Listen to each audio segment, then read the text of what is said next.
میرے ساتھ اس وقت موجود ہیں نائب امیر ہیں جماعت اسلامی کے، کسی تعارف کے محتاج نہیں ہیں، جناب فرید پراچا صاحب. ویلکم کرتے ہیں پروگرام میں ان کو اور ان سے بات کرتے ہیں. بلکہ میں سمجھتا ہوں ہم سب مسلمانوں کو ایک دوسرے کے ساتھ تعزیت کرنی چاہیے، جتنا ظلم وہاں پہ ہو رہا ہے، جتنی شہادتیں وہاں پہ ہو چکی ہیں. پراچا صاحب السلام علیکم. جی وعلیکم السلام. پراچا صاحب، غزہ میں جو ظلم اور بربریت ہے، جس طرح سے بچوں کو شہید کیا جا رہا ہے، کوئی تمیز نہیں کی جا رہی، پیرامیڈیکل سٹاف کے لوگ شہید ہو رہے ہیں اور خواتین کے اوپر ظلم ہو رہا ہے، لاشیں بکھری پڑی ہیں، کفن کم پڑ گئے ہیں اور سرد خانے کم پڑ گئے ہیں جہاں لاشوں کو رکھا جائے گا.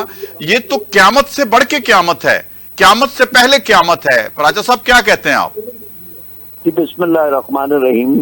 دنیا بھر جس نتیجے پہ پہنچی تھی کہ انتہائی جنگ کے حالات کے اندر بھی شہری آبادیوں پر بمباری نہیں کی جائے گی. صحیح. اسپتالوں پہ، ایمبولینس سروس پہ، مذہبی مقامات پہ، اسی طرح سے تعلیمی اداروں پہ، مساجد پہ. لیکن نئے اسرائیل درندگی اور وحشت کی انتہا پر ہے. ہٹلر نے بالکل ٹھیک یہ کہا تھا کہ دنیا کبھی یاد کرے گی کہ میں نے ٹھیک ان کو جو ہے ان کے ساتھ جو سلوک کیا تھا وہ ٹھیک کیا تھا.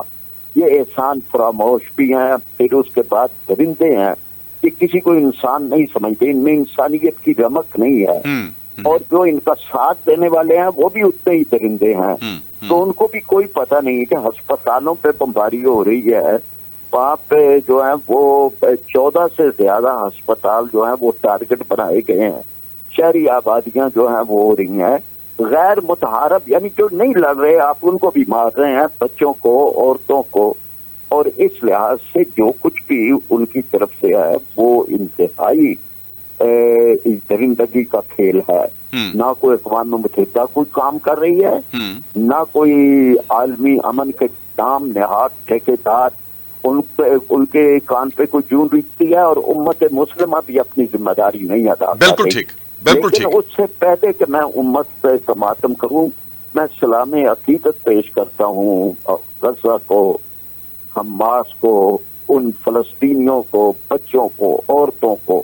یعنی انہوں نے ایسے لگتا ہے کہ جیسے تاریخ کی کتابوں میں سے یہ کردار نکل کے آئے ہیں. بالکل ایسے جو کچھ ہے یعنی قرآن پاک ہمیں بیان کرتا ہے کہ رحمان کے بندے کیسے ہوتے ہیں، تو یہ بتا رہے ہیں. یعنی اتنی استقامت، بچے جو ہیں وہ بھی اپنے ہی گھر کے کھنڈر پر بیٹھ کر قرآن پاک کی تلاوت کر رہے ہیں. بالکل بالکل بالکل. اور وہاں پہ جو شہید ہو رہے ہیں ان کی زبانوں کے اوپر کلمہ جاری ہے.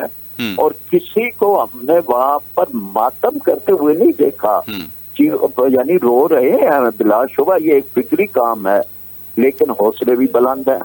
تو اس لحاظ سے جو میں اگلی بات کرنا چاہتا ہوں یہ ہے کہ امت جس کو کہا گیا ہے کہ یہ جذب واحدہ ہے، ایک ہے، وہ امت جذب واحدہ اب نہیں رہی. صحیح. اور جس کو یہ قرآن پاک نے کہا ہے وَمَا لَكُمْ لَا تُقَاتِلُونَ فِي سَبِيلِ اللَّهِ، تمہیں کیا ہو گیا ہے مظلوموں کے لیے، عورتوں کے لیے، بچوں کے لیے، ضعیفوں کے لیے، تو تم کیوں نہیں لڑتے؟ قرآن پاک نے لڑنے کا لفظ استعمال کیا ہے. صحیح. نہیں کیا کہ تم صدائے احتجاج کیوں نہیں بلند کرتے، یا اس بارے میں کوئی تعزیتی بیان کیوں نہیں جاری کہ وَمَا لَكُمْ لَا تُقَاتِلُونَ فِي سَبِيلِ اللَّهِ، اللہ کے راستے کے اندر قتال کیوں نہیں کرتے. اچھا، آپ نے بات کی کہ وہاں پہ ایمان کسی کا متزلزل نہیں ہوا.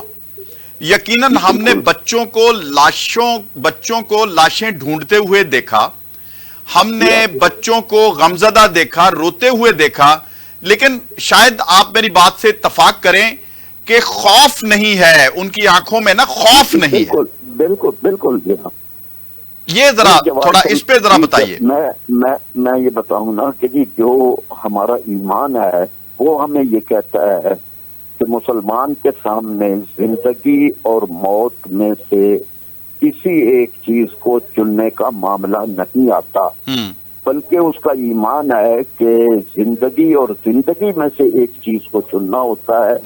ایک یہ دنیاوی زندگی ہے، اخروی زندگی ہے، دائمی زندگی، ازلی ابدی، جہاں پہ میں یعنی مرتے ہی انسان جو ہے وہ شہید ہوتے ہی اس کو صحیح، یہ ایمان کا ایک جز ہے نا جی. ہاں یعنی اس میں وہ ان کو یہ ہے کہ جی ہمیں تو کوئی نقصان نہیں ہو رہا. اچھا سر، آپ یہ بھی ذرا اس پہ بھی ذرا فرما دیجئے گا کہ یہ شاید لوگوں کو اس بات کی سمجھ آ جائے. ہم جب درس کربلا یا واقعہ کربلا کا تذکرہ کرتے ہیں، آپ ہوں، میں ہوں، یا کوئی بھی مسلمان ہو، تو ہم دیکھتے ہیں وہاں باقاعدہ طور پہ جو شہید ہونے کے لیے جاتا تھا اس کو پتا ہوتا تھا کہ میں نے واپس نہیں آنا، اور وہ اپنے عزیز و اقارب سے اجازت لے کے جاتا تھا اور باقاعدہ قربانی کی تیاری کر کے جاتا تھا.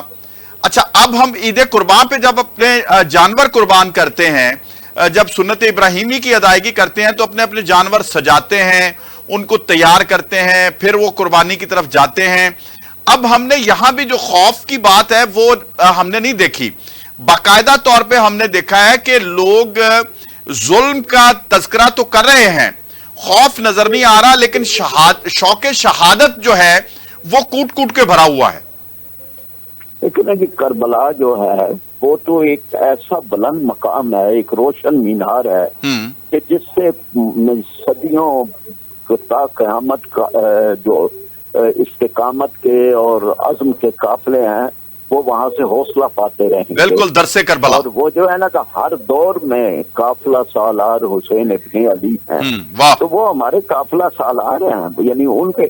تو یہ جو کربلا کی روشنی ہے یہ آج ہمیں فلسطین کے اندر نظر آ رہی ہے. صحیح، یہاں بھی کوئی علی اکبر ہے، یہاں بھی کوئی علی اصغر ہے، یہاں بھی کوئی اون و محمد ہے، یہاں بھی کوئی عباس. یعنی وہ جو قربانیوں کی تاریخ ہے وہ یہاں پر اسی انداز کے اوپر ہو رہی ہے.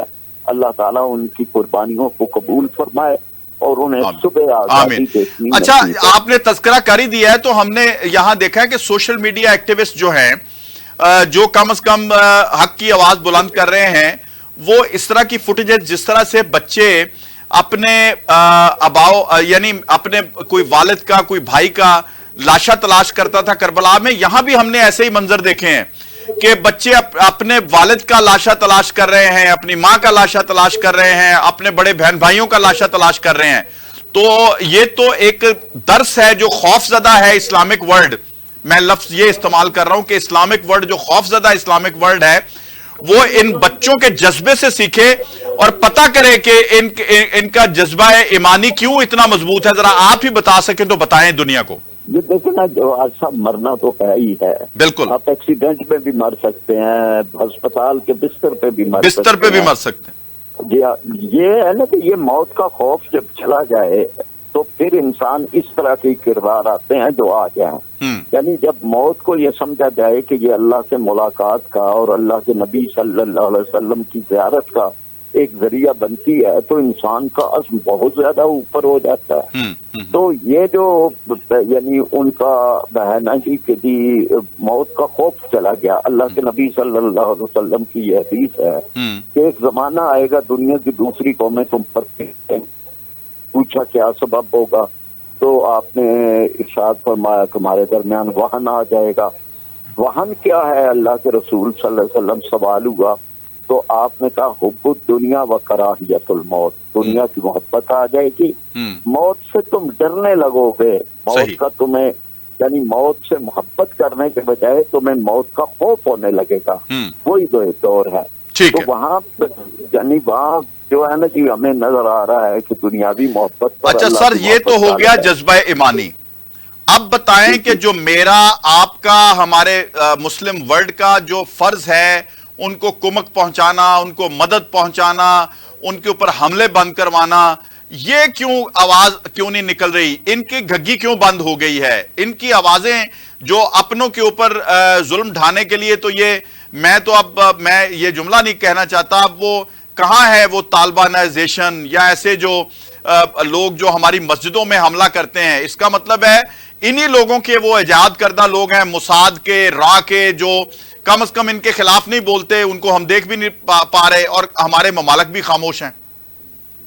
یہ ہے نا کہ ممالک سب پہ پاکستان ایٹمی طاقت ہے، ایران اسلامی جمہوریہ ہے، افغانستان ہے اور پھر اس کے بعد ترکی ہے، سعودی عرب ہے، انڈونیشیا ہے، ملائیشیا ہے، سب کی ذمہ داری آتی ہے، مصر کی ہے، اردن کی ہے، جو ساتھ ساتھ ملتے ہیں، لبنان کی ہے. تو بہرحال سب کو اپنی ذمہ داری ادا کرنی ہے اور یہی موقع ہے. اور جہاں تک مالی دوسرے ہے ان کی تعاون کا، الخدمت کی طرف سے ٹرکوں کا سلسلہ شروع ہو گیا ہے. 5 کروڑ سے زیادہ کی جو ہے وہ بھیجی جا چکی ہے اور یہ مسلسل جا رہی ہے اور دنیا بھر سے جانی چاہیے. اب وہ وہاں سے رفح کے بارڈر سے جانے کا نظام موجود ہے تو اب سب کو اس طرف توجہ کرنا. ٹھیک ہے. اچھا آپ کیا ایکسپیکٹ کرتے ہیں، کیونکہ ایران جو ہے، کیونکہ وہاں سے جو ویڈیوز آ رہی ہیں خواتین اور بچوں کی، وہ اس کے باوجود کہ وہ شہید ہو رہے ہیں، اس کے باوجود کہ ایران ان کو بچا نہیں پا رہا، لیکن وہ تعریف کرتے ہوئے پائے جاتے ہیں کہ ایران ہمارے حق میں آواز بلند کر رہا ہے، وہ کم از کم ان کو دھمکی تو دے رہا ہے. آپ کیا توقع رکھتے ہیں کہ پاکستان کی طرف سے بھی کچھ اس قسم کی ان کو کوئی غصے والی کوئی آواز یہاں سے بلند ہونی چاہیے، یا سعودی عربیہ سے یا ترکی سے؟ نہیں، یعنی حکمرانوں سے تو نہیں ہے، لیکن جیسے نا انہوں نے جماعت اسلامی کی تعریف کی اسماعیل ابو میاں نے. اب ہم نے 29 اکتوبر کو اسلام آباد میں امریکی سفارت خانے کے باہر مظاہرہ رکھا ہے. صحیح. اور بڑی تعداد میں لوگ انشاءاللہ تعالیٰ پہنچے گے. لوگ ہم غصے کے حالت کے اندر ہیں. وہ کہتے ہیں ہمیں کچھ راستہ ملنا چاہیے، ہم کہاں اپنا اظہار کریں. تو ٹھیک ہے، لیکن ہم اپنے حکمرانوں پر بھی اتنا ہی دباؤ ڈالیں گے کہ آپ کچھ نہیں کر رہے. درست ہے. آپ لپ سروس کی ان کو ضرورت نہیں ہے، ان کو عملی تعاون کی ضرورت ہے.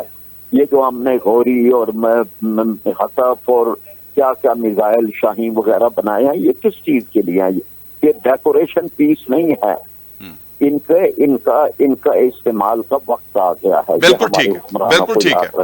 اور سر شاید ہم آپ دیکھیں، آپ ہیں یا کوئی اور لوگ ہیں، ہم ہمیشہ کہیں سڑک کے اوپر ظلم ہوتا دیکھتے ہیں تو ہم خدا خوفی کرتے ہوئے اپنی گاڑی روکتے ہیں اور نیچے اترتے ہیں. ایون وہ کوئی ریاست کا کوئی ایلیمنٹ ہی کیوں نہ ہو، یعنی پولیس ہو یا کوئی ایسا شخص ہو جو کسی بچے پہ ظلم کر رہا ہو، تو ہم کوشش کرتے ہیں اس کو اس کے ظلم سے بچائیں، کیونکہ یہ حکم خداوندی ہے. اور کیا یہاں پہ ہم سے جواب طلب نہیں ہوگا اللہ تعالیٰ کی طرف سے؟ نہیں، لازمی ہے جی. میں نے تو یہ کہا نا کہ وہ قرآن نے تو بڑا سوال اٹھایا ہے نا، وَمَا لَكُمْ، ہو کیا گیا ہے تمہیں. تو یہ جو سوال ہے یہ تو سب سے ہے نا، یہ تو امت سے ہے، فوجوں سے ہے، حکمرانوں سے ہے، پارلیمنٹوں سے ہے، سب سے ہے. ٹھیک ہے، بہت میں شکر گزار ہوں آپ کا جی. بہت بہت شکریہ، بہت بہت شکریہ پراچا صاحب.